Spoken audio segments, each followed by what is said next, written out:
Son las 7:05 de la mañana. Hace exactamente un mes se realizó la consulta para la Cámara de Representantes por los movimientos de izquierda aquí en el departamento de Risaralda.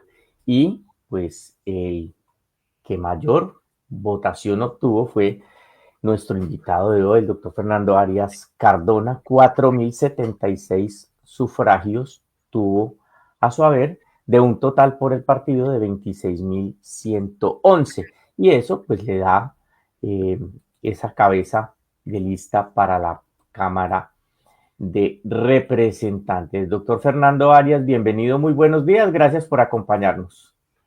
Muy buenos días, Andrés, también para todo el equipo, Hans, Willy, y para la amable audiencia. Muchas gracias a ustedes por permitirme estar aquí en su espacio. Muy bien, le voy a saludar a mi compañero de viaje de los martes aquí en Política de la Buena, don Ernesto Zuluaga Ramírez, que ya también está conectado con nosotros. Doctor Ernesto, bienvenido, buenos días. A ver qué se me hizo, don Ernest. Préndame el micrófono.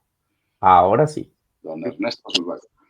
Buenos días a la mesa de trabajo, a la audiencia de Política de la Buena, todos los que tiene Ecos 360, y a nuestro invitado, el avesado y curtido político Fernando Arias Cardona, que nos acompaña hoy. Un saludo especial para usted, Fernando. Para usted también, doctor Ernesto. Mucho gusto en saludarlo. Bueno, empecemos. Arranque, don Ernesto. ¿Por qué no nos cuenta, doctor Fernando Arias, cómo quedó conformada esa lista del pacto histórico para la Cámara de Representantes en el departamento de Risaralda? Y no solamente quiénes son los nombres, sino quiénes son ellos, cuáles son sus hojas de vida. Bien, la lista quedó conformada pues por quien les habla, por haber obtenido la mayor votación, y seré la cabeza de lista. Hay que advertir que la lista será cerrada y tendrá una alternancia de género, es decir, como somos 4, 2 hombres y 2 mujeres. Entonces, quienes habla del número 1, y estará en el segundo lugar la señora Juliana Giraldo, que representa al partido Maíz. Ella es una lideresa de ese partido, de comunidades también en el sector indígena y popular, y representa, pues, como les dije, a Maíz. El tercer lugar fue ocupado por el compañero psicólogo, por el Frente Unitarios, y más concretamente avalado por Esperanza Democrática en ese grupo, pero hace unos días, por diversas razones de orden personal que le son insalvables, presentó su renuncia formal ante el Comité Político de Campaña, y por lo tanto el hombre que sigue en votación, porque como les dije, la lista es de alternancia de género, es el dirigente también de Maíz, Óscar Eduardo Jaramillo, oriundo de Belén Umbría. Él es un hombre también militante del progresismo, estuvo en sus inicios en el Polo Democrático y ahora pues, se encuentra también postulado por Maíz.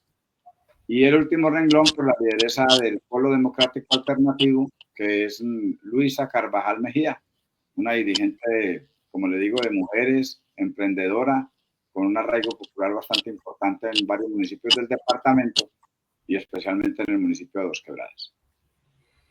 Doctor Fernando, allí el pasado 26 de octubre se realizó una consulta interpartidista. Finalmente, Fernando Arias, ¿por qué movimiento iba y ahora con miras a las elecciones del mes de marzo, cómo va a estar nombrada esa lista allí en el tarjetón? Sí, ¿cómo le parece que presenté a todos los compañeros y compañeras y omití el mío? Claro, yo fui postulado por la Unión Patriótica, gracias Andrés por esa advertencia ahí con la pregunta. Yo fui postulado por la Unión Patriótica, obtuve también el respaldo del Partido Comunista, tengo el respaldo de varias organizaciones sociales y bueno, soy como la UP, hace parte del pacto histórico, entonces yo hago parte de ese proceso, del pacto histórico. De manera que la lista, para resumir, es una lista bastante plural y con representación de hombres y mujeres 50 y 50%. Y en el tarjetón tendrán entonces el logo de pacto histórico. En el tarjetón, la coalición, como es una coalición interpartidista, y la lista será cerrada, entonces ahí no habrá números, sino solamente un logo, y la coalición la hemos llamado Pacto por Risaralda. De manera que en el centro irá la palabra pacto con los colores del pacto histórico, que es el logo que más distingue la ciudadanía, los votantes, y abajo en forma más pequeñita irá por Risaralda. De manera que la gente le va a quedar muy fácil votar solamente por el logo y listo. Don Ernesto. Doctor Fernando, ustedes sacó una votación cercana, casi llegaron a los 26.000 votos en la consulta del pasado mes de octubre. El umbral en Cámara va a estar, de acuerdo con los entendidos, por allí por los 45, 46.000 votos. Eso los pone todavía a 20.000 votos de diferencia. ¿Ustedes cómo piensan intentar esa diferencia para entrar a competir por una curula aquí en el departamento? Sí, yo creo que respecto a las cifras del doctor Ernesto, nosotros queremos precisar lo siguiente. Los votos que obtuvimos los nueve precandidatos fueron 26.111. Tuvimos lamentablemente una cifra cercana a los 2.600 votos anulados, que la gente todavía vota mal, no sabe marcar en el tarjetón, y eso pues pone la cifra un poco más arriba de lo que estamos señalando. Estamos acercándonos ya a los 29.000. Y luego de eso, pues hay cerca de 4.000 votos no marcados. Entonces realmente yo parto las diferencias, o parto, como se dice popularmente, el arranque para esta campaña, nosotros estamos estimándolo en 30.000 votos. De manera que esos son el 65, casi el 70% del umbral, como usted lo acaba de mencionar, doctor Ernesto. Y claro, nosotros sabemos que la contienda para marzo ya va a ser diferente. No obstante, yo quiero señalar que el 26 de octubre realmente esa votación se obtuvo en unas condiciones muy adversas para la coalición y en todo el país. Primero que todo, nos cerraron los puestos de votación rurales, de manera que la gente no pudo votar en sus sitios acostumbrados de votar, y aparte de eso, pues tampoco había ni transporte ni nosotros con recursos para movilizar a la gente. De manera que ya para lo que se viene en marzo las cosas van a ser diferentes, las mesas van a estar en sus sitios habituales, habrá transporte público normal, y entonces nosotros creemos que vamos en unas condiciones más favorables para esa contienda el 8 de marzo. Ahora bien, esto tiene que acompañarse de acciones concretas también. Queremos señalar que nuestra campaña es una campaña que va a deslindarse claramente de las demás en el sentido de mandarle un mensaje muy concreto y específico a la gente para señalar que nosotros somos el partido y la coalición que respalda el proceso de cambio en Colombia, que nosotros estamos por las reformas estructurales que requiere el país y requiere y exige la nación para avanzar en la profundización de la democracia y en efectividad de derechos. Nosotros no andamos por la mitad ni por el medio, ni con tibieces, ni nada de esas cosas. Nos definimos claramente como una coalición progresista y de izquierda. Eso, pues, de todas maneras, manda un mensaje claro, una estrategia política definida. Lo otro es que nosotros, de todas maneras, pensamos que se tienen que seguir impulsando la reforma en el Congreso. Para eso necesitamos una correlación de fuerzas apropiada en Cámara y Senado, porque se vienen debates fuertes, por ejemplo, la reforma electoral, la reforma política. Inclusive nosotros no descartamos la posibilidad de avanzar en la convocatoria de una constituyente, porque a la vista está que en las Cortes también tenemos una especie como de trincheras de oposición a la reforma en Colombia, en el Consejo de Estado y ahora también en la Corte Constitucional. De manera que creemos que el debate va a ser fuerte, pero nosotros nos afincamos en ese discurso. Y por supuesto también para Risaralda tenemos unas propuestas concretas de movilización de la gente por sus derechos. Por ejemplo, les puedo decir que en mi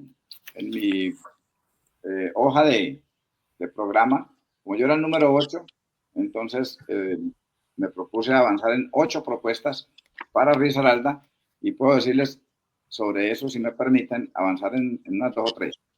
La primera es que frente al tema de la matanza de jóvenes en el área metropolitana principalmente, nosotros queremos promover la instalación en Risaralda de una mesa de diálogo sociojurídico, que lo permite la ley 2272 de 2022.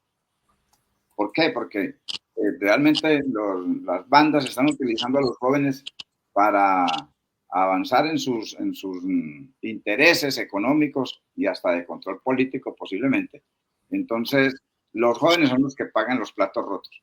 De manera que tiene que haber allí una intervención del Estado más allá de la parte policial, investigativa, técnica y judicial. Y también tiene que avanzar en temas de educación, de oportunidades de trabajo y demás para la juventud en el área metropolitana. Para el campesinado nosotros proponemos que debe haber el avance en la reforma agraria integral y una propuesta muy concreta es la zona de reserva campesina que vamos a impulsar. Estamos impulsando, ya les quiero contar, que ya se han realizado talleres con comunidades de toda la zona que les voy a mencionar, Santa Rosa, Dos Quebradas y Pereira, abarcando los corregimientos de La Florida, La Bella, y vamos también a abarcar hasta Arabia, porque nosotros necesitamos proteger la zona alta de montaña de Pereira, donde entre otras se provee de agua el acueducto de los pereiranos y parte de Dos Quebradas, proteger los bosques nativos, fuentes de agua, fauna, flora y demás, porque en esa zona alta ha avanzado demasiado lo que tiene que ver con los cultivos o monocultivos de pino y eucalipto. De manera que creemos que eso, más el fortalecimiento de la economía campesina, nosotros creemos que estamos avanzando en derechos para la comunidad y evitar que a raíz de esos avances de esos cultivos se dé otra modalidad de desplazamiento y de desarraigo de las comunidades indígenas de su territorio. Yo creo que son aspectos importantes a mencionar, por decir algunos, y claro, tenemos otras como el tema de las acciones de prevención de violencias contra las mujeres, el tema del respaldo a la juventud para que el Estatuto de Ciudadanía Juvenil tenga realmente más contundencia, los consejos municipales de juventud en las políticas de los municipios, porque a la vista está que no pasan a veces de convertirse en unos comités de aplausos para los señores alcaldes, eso no queremos, sino que esos organismos sean realmente decisivos para la creación y formulación de políticas concretas para la juventud.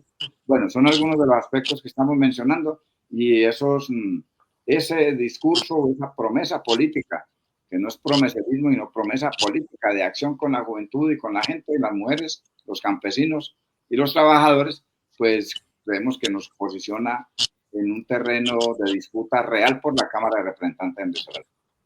Doctor Fernando, usted tocó un tema que me parece clave y es el de la matanza de los jóvenes aquí en la ciudad, enfrentamientos de bandas criminales.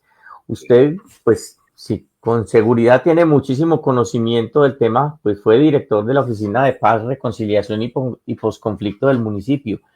En su visión, ¿qué es lo que está sucediendo en Pereira? Bueno, yo me baso en los estudios y en los informes que presentan, en primer lugar, las cifras que presenta la medicina legal, que nosotros sabemos pues que ya va acercándose a los 200 jóvenes asesinados en menos de un año, entre 2024 y 2025.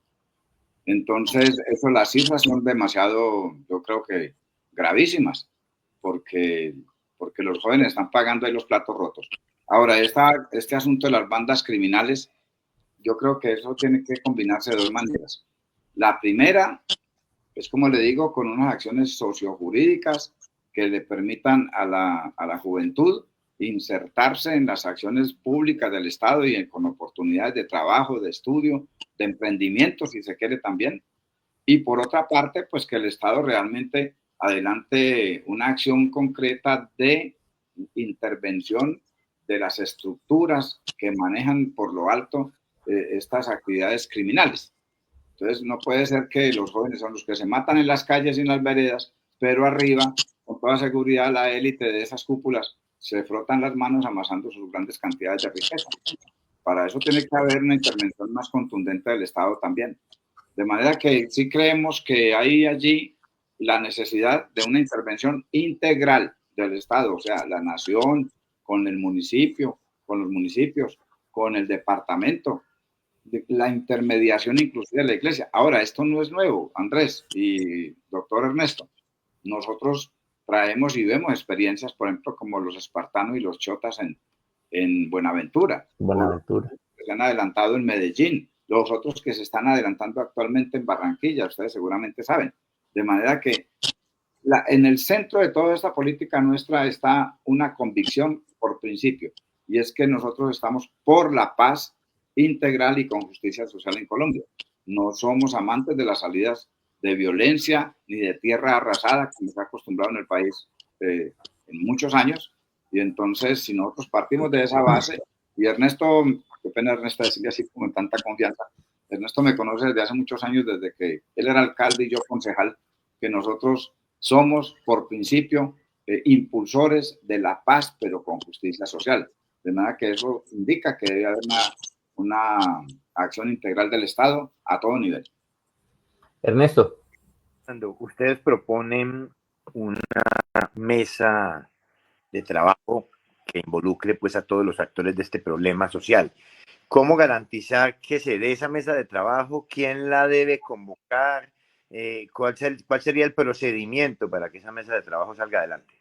Sí, yo creo que lo primero es que hay que identificar a unos actores que están involucrados allí en el conflicto que estamos mencionando. Y en eso nos tiene que ayudar mucho, por ejemplo, el Ministerio del Interior. En eso nos debe ayudar mucho la Iglesia. Yo creo que esos son los actores que deben iniciar.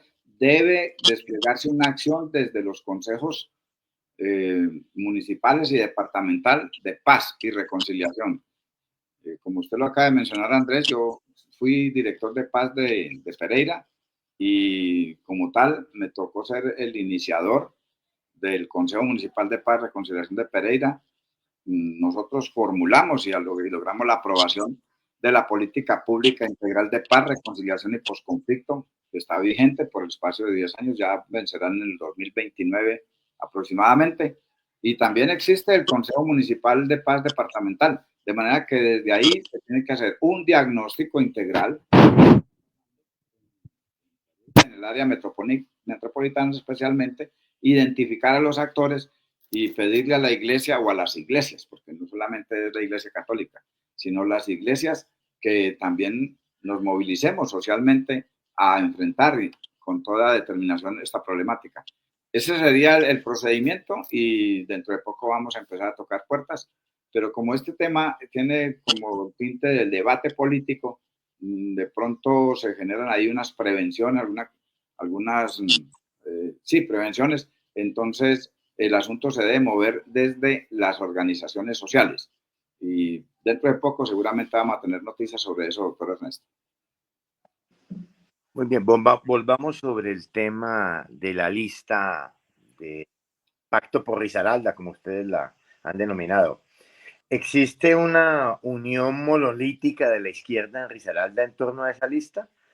Se lo pregunto por la posición que adopta a nivel nacional el Movimiento Dignidad de Ruledo. Bueno, nosotros lo que estamos tratando es de avanzar en la unidad monolítica. No hay una unidad así tan contundentemente, porque eso ya como que lo manda a uno, lo remite más a uno al tema de una estructura muy avanzada de unidad y de organización de la izquierda. Lo que pasa es que aquí nosotros desde el pacto histórico sí venimos trabajando en la necesidad de avanzar en la unidad de todas las fuerzas democráticas, progresistas y de izquierda. Fíjese que nosotros no estamos hablando solo de la unidad de las organizaciones de izquierda, estamos avanzando en el tema de unidad de las fuerzas progresistas y democráticas, incluidas liberales de base, liberales del pueblo, conservadores de base y del pueblo, y de gente que no tiene ninguna militancia en un partido político, porque no quieren, pero sí quieren que avance la democracia en Colombia. Entonces nosotros hemos avanzado en el pacto histórico un trecho importante, porque nos hemos cobijado y vamos a cobijarnos bajo una sola sombrilla jurídica, 5 partidos ya, que son el Polo, Colombia Humana, el Partido Comunista, Colombia Humana, me faltó uno, que es, Colombia Humana, el Polo, el PC y la UP. Y la UP. Ya entra el Partido Progresista, que es la escisión que hubo de maíz. Más concretamente, es el que dirige la senadora María José Pizarro. También ingresa al pacto. Y lo ingresan también al pacto la Minga Social y Popular Indígena. De manera que ahí hay ya un bloque muy grande dentro del pacto histórico de fuerzas de izquierda, alternativas y progresistas. Pero más allá de eso todavía hay otras fuerzas, por ejemplo, como nosotros acá, ahí está el Frente Unitarios. Logramos hacer la coalición interpartidista porque en Unitarios hay gente, movimientos de izquierda alternativos, por ejemplo, Esperanza Democrática, que ustedes seguramente recordarán que es el movimiento que viene después de la desmovilización del EPL, se llamaba Esperanza, Paz y Libertad. Luego que les reconocieron nuevamente la personalidad jurídica, pasaron a llamarse Esperanza Democrática. Está el Partido Comunes, que también pues, se define como un partido de izquierda, solo que ellos resolvieron irse en una opción de Senado aparte y no sabemos cómo van a jugar para la presidencia. Entonces, en el futuro inmediato, nosotros, por el momento, es la alianza electoral, política electoral, con un programa y unos objetivos muy concretos. Pero en el futuro nosotros esperamos que todas las fuerzas de izquierda democrática o alternativa estemos en un solo bloque. Ahora, ya con el movimiento con dos movimientos, diría yo, para identificarlos más claramente, que son el movimiento del doctor Robledo, en la alianza que tiene con Sergio Fajardo, pues ellos realmente no se definen ni de izquierda ni de derecha. Entonces se definen ahí que van como por el medio. Yo creo que esa es una postura respetable, pero nosotros en el momento actual creemos que el discurso debe ser claramente progresista y de izquierda. Y el otro movimiento es ahí el de la Alianza Verde, que también están ahí como jugando con la palabra alternativos, pero que nosotros los vemos en el Congreso tomando posiciones contrarias a las reformas que nosotros creemos que tienen que avanzarse. Es que mire, Andrés y doctor Ernesto, nosotros cuando hablamos de cambio y de reformas estructurales, lo que estamos simplemente es diciendo que se cumpla la Constitución Política de Colombia. Nosotros no estamos llevando las cosas a ninguna otra parte, es que se cumpla la Constitución de Colombia cuando dice que esto es un Estado social de derecho. Pero aquí, quienes han gobernado al país en los últimos 40 años, para ser más precisos, donde se ha impuesto la política del neoliberalismo, que entre otras es un asunto desde afuera.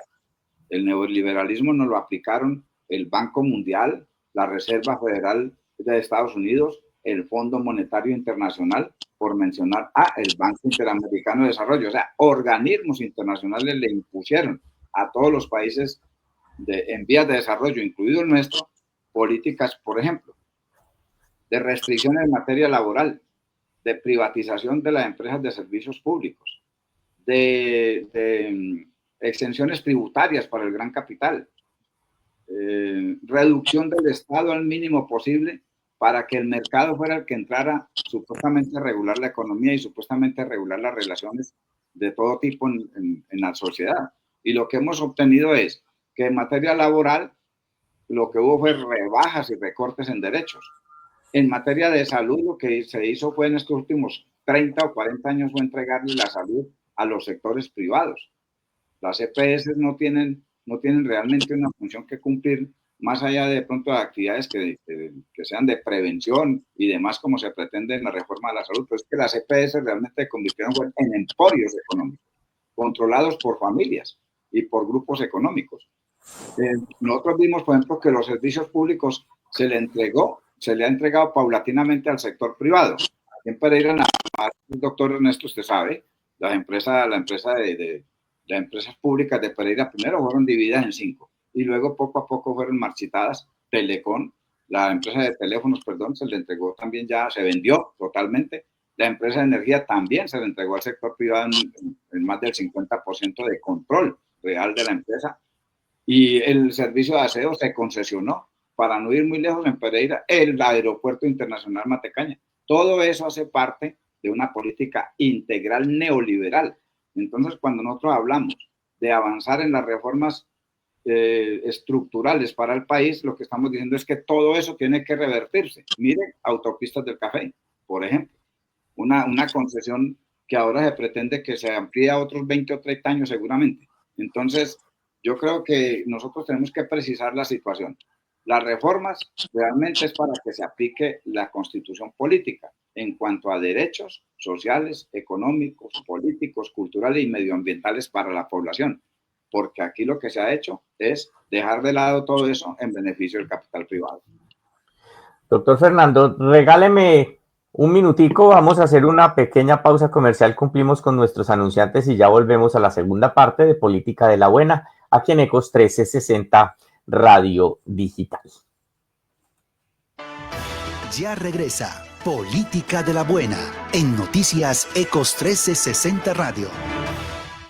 Energía de Pereira tiene un nuevo portal en línea pensado para ti. Ahora puedes consultar históricos de pagos, pagar tu factura de energía, descargar desprendibles de pago y recibir tu factura digital directamente en tu correo electrónico. Lo que necesitas, cuando lo necesitas, a un clic de distancia. Entra ya a nuestro nuevo portal www.portalenlinea.eep.com.co y haz tus trámites fácil, rápido y seguro. Energía de Pereira. Capacita a tus colaboradores y fortalece las capacidades estratégicas de tu empresa. En Educación con Familiar lo hacemos posible con la Unidad de Aceleración Empresarial. Y lo mejor, 100% subsidiado. Accede a talleres, cursos, técnicos laborales, diplomados y más. Y para tu empresa, a mentorías, asistencia técnica y apoyo en procesos de innovación. Contáctanos al 310-205-3640. Aplica para MIPYMES, trabajadores activos y sus beneficiarios afiliados a Confamiliar Risaralda. Vigilado Supersubsidio. La ingeniería se convierte en innovación. En Ingeniería de Manufactura UTP aprenderás a liderar procesos con visión, conocimiento y tecnología al servicio de las personas. Inscríbete ya. Tu PIN es gratuito. En la UTP creemos en ti, porque el futuro es de quienes estamos hechos para más. Universidad Tecnológica de Pereira, acreditada en alta calidad. Institución sujeta a inspección y vigilancia por el Ministerio de Educación Nacional.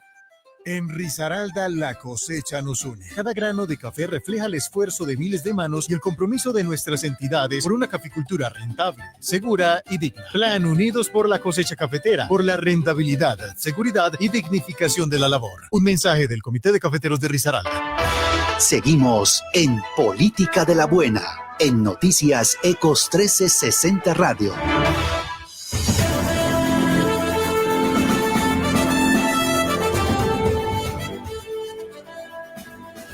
7:32 minutos de la mañana, seguimos conversando aquí con el candidato del Pacto por Risaralda a la Cámara de Representantes, Fernando Arias Cardona. Doctor Fernando, para empezar esta segunda parte, pues y hilando con lo que estaba diciendo usted ahorita, el tema del neoliberalismo, ¿qué tan fácil es que las cosas funcionen con otra forma, especialmente en materia de productividad? Porque se piden muchos derechos, pero muy pocas deberes. Y pareciera que esa es como la única bandera que se tiene desde la izquierda en materia laboral. No, yo creo que no, Andrés. Yo pienso que desde el punto de vista de esto es dando y dando, ¿no? Los trabajadores, cuando están en sus contratos de trabajo, están en sus puestos de trabajo, pues obvio que deben responder por sus funciones y sus actividades. Lo que pasa es que aquí entran en juego otras circunstancias. Por ejemplo, yo creo que si nosotros hablamos de, mejor dicho, la productividad no puede ser solamente en materia de salarios y trabajo. La productividad también tiene que ver con un asunto de, por ejemplo, de industrialización del país. Y esta zona de Risaralda, especialmente, es una zona que se ha desindustrializado a través de varias décadas. Y eso tiene que ver con una política que es compleja de explicar, pero lo vamos a intentar. Los planes de ordenamiento territorial que se dictaron desde 2003 o 2006 hacia acá, desde los tiempos de Juan Manuel Arango en la alcaldía, para ser más precisos. Allí, antes de ese plan de ordenamiento territorial, se tenía muy claro que el acento principal en materia económica eran la industria, la agroindustria, el comercio y los servicios, en ese orden. Pero después de esos planes de ordenamiento territorial, invirtieron la balanza. Entonces ya son los servicios, es el comercio y finalmente se dejó a la industria. Entonces esa orientación llevó a que Pereira se llenara de un momento a otro, bueno, tampoco de un momento a otro, en cuestión de unos años, se llenara de plataformas comerciales y paulatinamente también fuera desapareciendo la industria en nuestra región. Nosotros éramos un emporio en materia de industria textil, por ejemplo, y eso se nos ha acabado. Luego ya se convirtieron las empresas en empresas de maquila. Nos traen acá, es unas telas ya cortadas para que en mano de obra muy barata sea la que simplemente ensamble las piezas y otra vez vuelvan al exterior. De manera que nosotros sí pensamos en la necesidad como una política estratégica de Estado en que se debe reindustrializar la región y el país. En la medida en que eso pueda ocurrir, realmente va a haber más calidad en los empleos, más productividad, y claro que eso necesita pues otras cosas. Por ejemplo, movilidad, debe haber un terminal aéreo totalmente en condiciones de responder a esas necesidades, debe haber pues vías que permitan el acceso rápido y oportuno, no sé, de mercancías y la salida de mercancías. Todas estas cosas nosotros no las negamos, pero sí debe partir de la base de que no puede ser sobre la base de la pauperización del mundo laboral. Pues que tiene que ser sobre la base de unos contratos que no son contratos, sino prácticamente unas modalidades de vinculación que desconocen los derechos de los trabajadores. No, tiene que ser sobre la base de que haya una dignificación del trabajo que adelanta la gente, con salarios, con estabilidad, con seguridad social, con todas esas cosas. Porque si la gente tiene una buena remuneración, tiene unas buenas condiciones de trabajo, pero hay más posibilidades de que su rendimiento económico laboral sea pues mayor. En fin, yo creo que nosotros no nos negamos a eso y no estamos avanzando ni proponiendo que se acaben las grandes empresas ni que se acaben las empresas. No, nosotros no estamos proponiendo eso. Todo lo contrario, que antes bien se fortalezcan. Y nosotros lo que estamos viendo en este gobierno es precisamente eso. Por ejemplo, si ustedes revisan las cifras del DANE, ven que el crecimiento de la economía en Colombia en el tercer trimestre de este año fue del 3.6%, el doble de lo que creció en igual periodo del año pasado. Entonces no es cierto que si suben los salarios, entonces se van acabando las empresas o se va acabando la productividad. Todo lo contrario, lo que se va viendo es que hay una reactivación económica fuerte. Quisiéramos, sí, que el Banco de la República, por ejemplo, dejara esa estrechez que tiene en su política monetaria y bajara aún más los intereses, la tasa de interés, porque si eso ocurriera, hay más posibilidades de que la gente acceda, las pequeñas, las medianas empresas, accedan a un crédito más barato en la banca y puedan desarrollar con mayor éxito sus emprendimientos y sus trabajos. De manera que yo creo que todo eso es un conjunto de situaciones que nos pueden llevar a una situación de más prosperidad, de mejor calidad de vida de toda la población. Y bueno, el mundo del trabajo más el mundo del empresariado, pues a jugar un papel muy dinámico. Ernesto. Doctor Arias, usted mencionó hace un rato el tema de la constitución política colombiana en una clara posición de defensa de la Constitución. Sí. Pero uno siente que el presidente Petro ha jugado con la amenaza de una asamblea constituyente ya en varias oportunidades, cuando las cosas se ponen difíciles en el Congreso, cuando no le aprueban algunos de sus proyectos, él ha amenazado, esa amenaza está todavía encima de la mesa, con convocar una asamblea constituyente. ¿Eso no es contrario a esa defensa de la Constitución? ¿Eso no es de alguna forma debilitar el peso jurídico de la Constitución en Colombia? Ayer volvió a amenazar con la constituyente vía al informe de Caracol Noticias sobre las infiltraciones. Y básicamente por prácticamente la sentencia de muerte que le han ya decretado desde la Corte Constitucional a la reforma pensional. Ustedes vieron que ahí quedó pues como en un empate y la reforma pensional, ya voy con la respuesta, doctor Ernesto, un comentario aquí simplemente, es que la reforma pensional es una de las banderas donde más posibilidades de equidad social se pueden dar desde este gobierno. No vamos a entrar de pronto ahí pues a detallar, pero una de las reformas que más equidad puede irrigar en la sociedad colombiana, una mayor redistribución real de la riqueza en la sociedad colombiana, empezando por la población más vulnerable del país, que son los adultos mayores, que nosotros llamamos con cariño los viejitos y las viejitas de Colombia. Esa reforma está que se cae. Y está que se cae porque, bueno, ahí hay una orientación muy clara de no dejar pasar muchas cosas de este gobierno. Ahora sí, voy a contestarle al doctor Ernesto y a usted también, Andrés, en lo siguiente. La posibilidad de convocar una constituyente no puede interpretarse como una amenaza, ni es contra la Constitución, ni más faltaba. Antes bien, la Constitución permite ese mecanismo de reforma, de autorreforma. Me explico. Mejor dicho, lo voy a poner de esta manera. La Constitución de 1886, que fue la que derogó la Constitución del 91.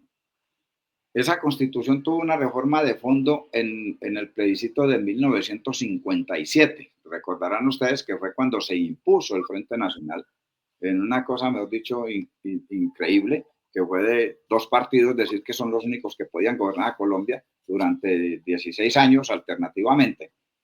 Y entonces excluyeron al resto de las opciones políticas del país y eso generó, bueno, ahí ya nosotros supimos que se dio después en la década del 60, que fue el surgimiento de un conflicto armado que aún sigue todavía dándonos pues lata, como se podría decir en este país, porque nosotros creemos que eso hoy se debe superar. Entonces, en ese plebiscito se remarcó la idea de que solo el Congreso podía modificar la Constitución. Y un Congreso dominado por una élite bipartidista, pues eso nunca iba a ocurrir, como efectivamente nunca ocurrió.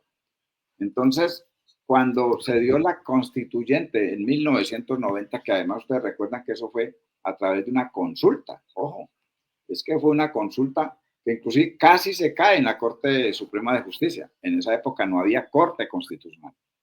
Entonces, esa constituyente de 1990 se convocó con una consulta, recuerden ustedes, con el tema de la séptima papeleta. Yo creo que muchos de nosotros, yo voté por esa consulta. ¿Qué era lo que había necesidad? Pues había necesidad de unas reformas constitucionales de fondo. Inclusive ni se hablaba de reforma a la Constitución, se hablaba de unas reformas sociales de fondo.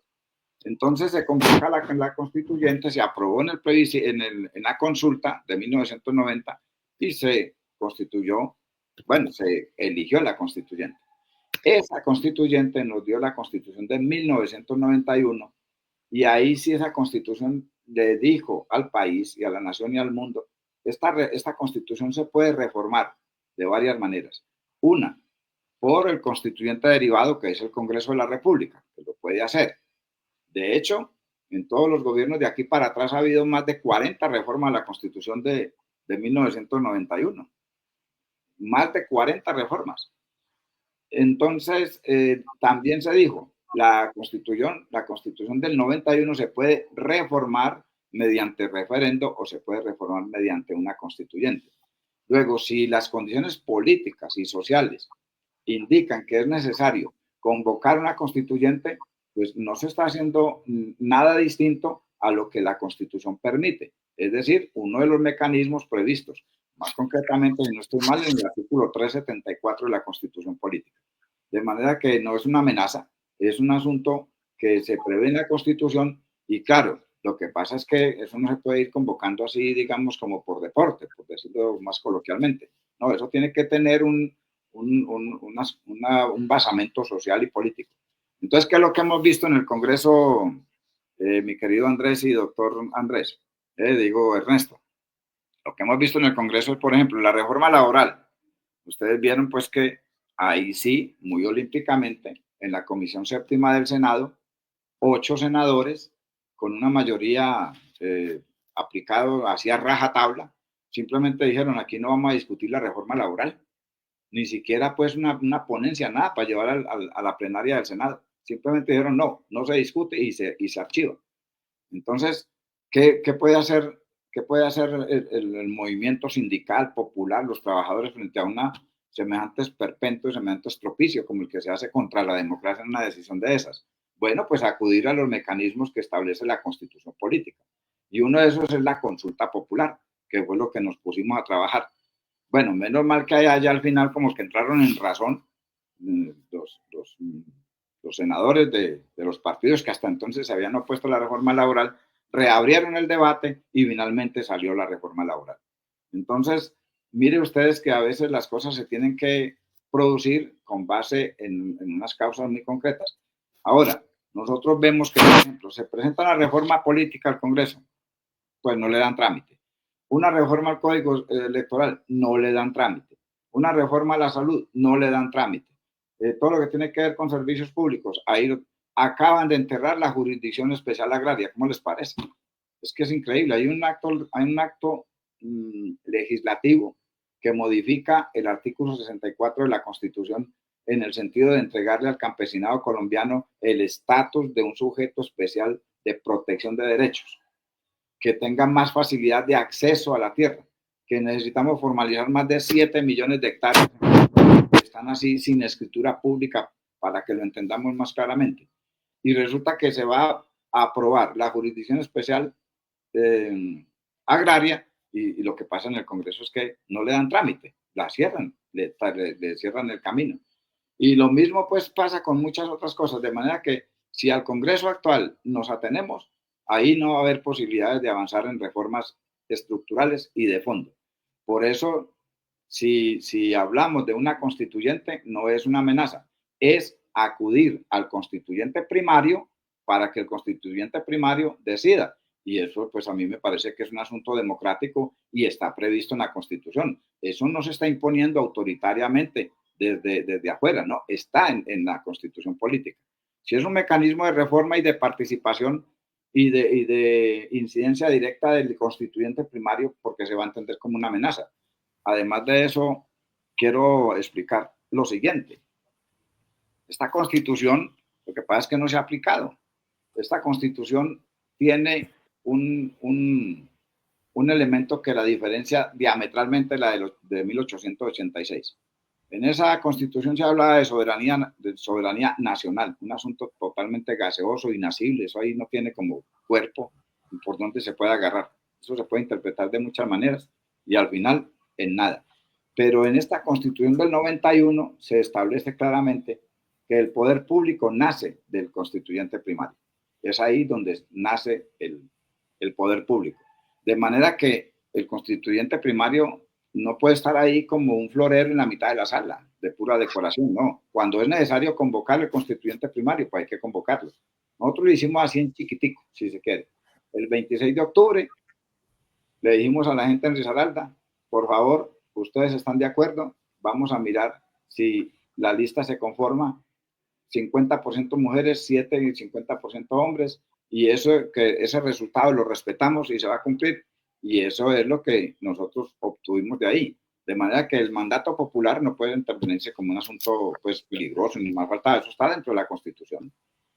Ernesto, ojo que nos va a quedar poquito tiempo.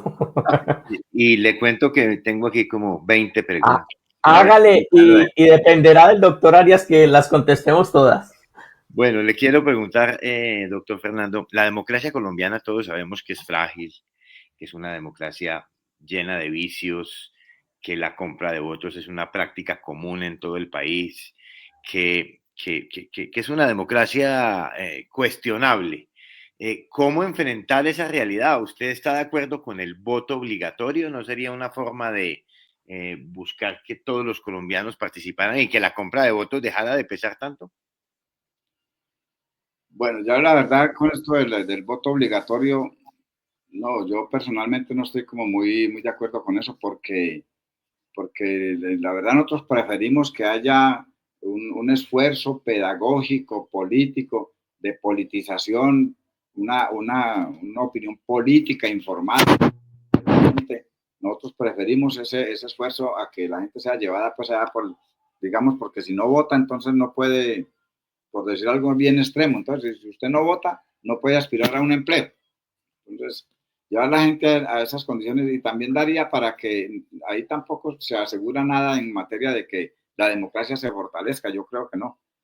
Entonces, definitivamente yo con el voto obligatorio no estaría. Ya, yo estoy de acuerdo con que hagamos pedagogía, que la gente tenga un nivel político informado de decisión y no esté por ahí pues esperando a ver quién le da una teja, un tamal, quién le pasa 50.000, 100.000 pesos, sino que vaya y decida en conciencia. Eso es lo que yo creo. Ahora, sí hay que reforzar unos mecanismos, doctor Ernesto, unos mecanismos de control social, de control estatal sobre ese tema. Por ejemplo, yo creo que la fuerza pública tiene que empeñarse a fondo y los organismos del Estado también empeñarse a fondo en detectar, en mirar dónde están los focos, dónde es que está aquel tipo de la mochila, pues qué pena decir así por el tipo, la persona que está con la mochila por ahí repartiendo el voto, como que a ver dónde, presentando la foto de si votó o no votó, esas cosas. Yo creo que el Estado debe intervenir también fuertemente en eso, porque realmente esa distorsión de la democracia sí está muy de moda y uno no sabe aquí realmente si la gente votó en conciencia o qué. Bueno, en el caso de nosotros sí, pues yo rescato la votación de nosotros, porque nosotros sí, pues le digo que ni tamales, ni tejas, ni nada de esas cosas, ni ningún tipo de dádivas. Nosotros lo que hacemos es trabajo político de convencimiento y de persuasión. Ahora, doctor Ernesto, lamentablemente hay por ahí un dicho también que señala que no gana las elecciones el que vota y no el que cuenta. Entonces allí nosotros tenemos que también mirar que debe haber una acción estatal concreta de defensa de lo que es la expresión popular. Es que no es posible que la gente vote de una manera y por el manejo de unos algoritmos y el manejo de una información que está en manos privadas además, está en manos privadas ese tema, no es un control completo del Estado, de la registraduría, por ejemplo, sino que hay una intermediación privada en el manejo de la información de todo el censo electoral. Es más, ese censo electoral va a parar por aquí, quién sabe, a otras manos, y ustedes lo saben, que esa es la empresa privada que se llama Thomas & Sons. De manera que nosotros creemos que ahí tiene que haber una acción del Estado muy concreta. Eso tiene que ser a través de una reforma, a mi modo de ver, una reforma estructural del Código Electoral. Porque no es posible pues que nosotros estemos con un código de 1983 hasta alturas todavía, salvo unos decretos por ahí que medio lo retocan. Entonces, yo creo que, por ejemplo, miren ustedes lo que pasó con el pacto histórico en el 2022.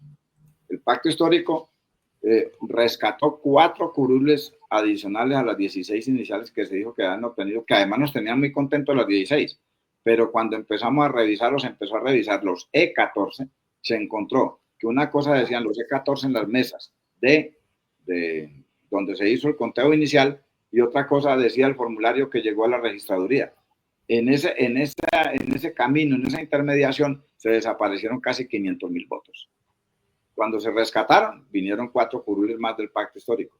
Yo creo que semejante nivel de incertidumbre no puede reinar en un proceso electoral donde lo que está en juego son decisiones de fondo para la democracia colombiana y que puede generar hechos insospechados de orden público y no sé qué cosas. Entonces, yo pienso que en ese caso sí tiene que haber más control del Estado y más politización de la ciudadanía informada, ¿no? Porque es que pues a punta de las noticias falsas no podemos llegar a ninguna parte. Doctor Don Ernesto. Tengo 2 preguntas, a ver si alcanzamos con ellas. ¿Cuál es la posición digamos, de la izquierda del pacto histórico aquí en el departamento de Risaralda en torno al tema de Senado? En esa lista de Senado va a estar Julio César González en el puesto número 25, el famoso matador, que sacó una votación muy importante. ¿Toda la lista va a estar concentrada en un solo candidato al Senado? ¿Hay libertad para escoger cualquiera de los candidatos del pacto? ¿Cómo va a ser? No, doctor Ernesto, esa lista también va a ser cerrada. Ahí no se va a votar sino por el logo. Ahí se vota por el logo y bueno, de acuerdo con el comportamiento electoral, pues nosotros aspiramos a estar, nosotros decimos que debemos estar siquiera en 55 senadores. Es una aspiración, ¿cierto? Pero yo pienso que el matador con toda certeza va a llegar al Senado. Así está en el puesto 25. Va a llegar al Senado. Pero entonces es muy sencillo. Ahí no se vota por números ni por nombres. Sino por la lista. Lo mismo en Cámara. La gente va con mucha facilidad simplemente a marcar allá con una X el logo. Y eso pues para nosotros se facilita demasiado.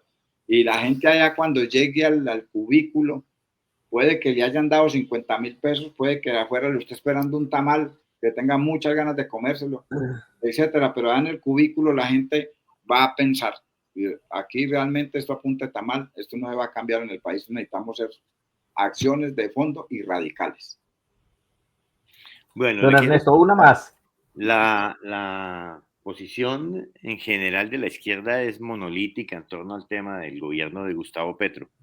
Sin embargo, uno siente, independientemente de los resultados de su gobierno, uno siente que en su discurso muchas veces hay frases incoherentes, propuestas abismalmente locas, hablar de un túnel transoceánico entre América y otro continente, pues suena como loco, el tema del tren de Buenaventura a Barranquilla, incluso algunas frases agresivas, una frase muy dura contra la comunidad negra, otra también muy grosera contra las mujeres. ¿Ese discurso de Petro no se le va la mano? ¿Por qué cree usted que a pesar de ese discurso mantiene una popularidad del 45% al día de hoy? Bueno, yo pienso que respecto de ciertas manifestaciones del señor presidente pueden interpretarse como usted lo está señalando, pero uno tiene también que asumir un poco el contexto en el que se están diciendo. Pero yo creo que ahí realmente no está pues como la esencia del gobierno de Petro. El gobierno de Petro está en la esencia, es en las posibilidades de cambio del país. Y como es un presidente que, por ejemplo, se para en la raya a defender la soberanía y la autodeterminación del país como un principio internacional, la autodeterminación de los pueblos es una política, es un principio del derecho internacional, imagínense, y viene desde comienzos del siglo pasado, desde 1915, 1917, tanto, valga la pena pues ahí también señalar un poco de historia, Vladimir Ilich Ulyanov, que lo conocemos como Lenin, y al mismo tiempo para un presidente que se me olvida el nombre de Estados Unidos, empezaron a hablar del principio de autodeterminación de los pueblos. Hoy es un principio internacional.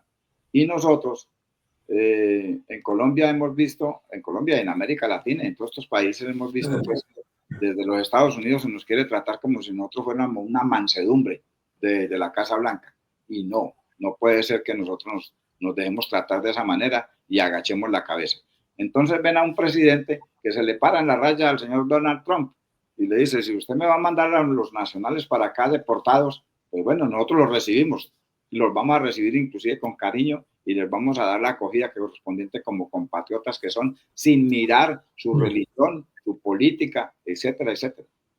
Pero no nos los van a mandar acá pues encadenados de pies y manos, como otros países seguramente lo han aceptado. O por ejemplo un señor que coge de buenas a primeras y mete al presidente en la lista Clinton. Un presidente que lo que ha hecho es luchar contra el narcoparamilitarismo en Colombia, es que nosotros lo conocemos. En este gobierno se ha adelantado una política de incautación de estupefacientes que supera con creces cualquier cifra de aquí para atrás.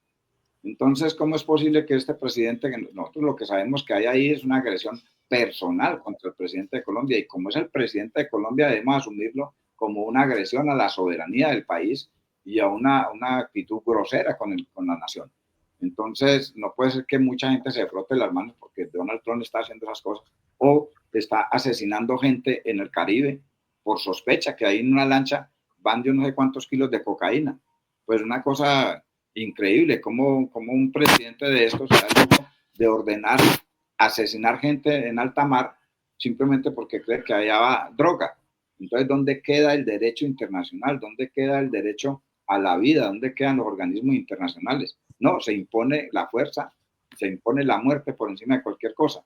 Entonces, y fuera de eso, internamente, la política de Petro, del gobierno, del cambio, no es una política como nos dijeron, que era que esto se iba a volver Venezuela, que se iba a acabar pues aquí todo. No, mire, el dólar lo dejó Duque en 4.200 pesos. Hoy está por debajo de los 3.800 y puede seguir bajando. El nivel del costo de vida, Duque lo dejó como en el 13%, estamos ahora en el 5.5 aproximadamente. El desempleo estaba por encima de los 2 dígitos. Estamos en el consolidado como en el 8%, por debajo de los 2 dígitos. La economía creciendo, como les dije ahora, el doble de lo que fue en el tercer trimestre del año pasado.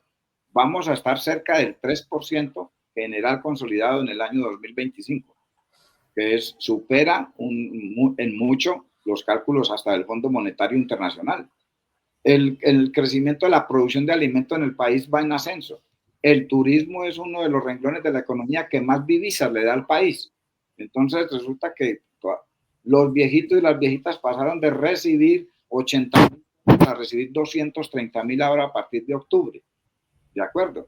Los miembros de la fuerza pública, aquellos que otros se frotan las manos y lloran diciendo que son los héroes de la patria cuando caen por allá en combate, los héroes de la patria, pues los tenían aguantando casi hambre en sus cuarteles, los tenían a los soldados regulares con 300.000 por mensuales. Ahora están recibiendo... Doctor, se nos acabó el tiempo. Entonces, se nos acabó el tiempo. De manera que todas esas acciones son las que tienen a Petro en el 45% y va a subir más.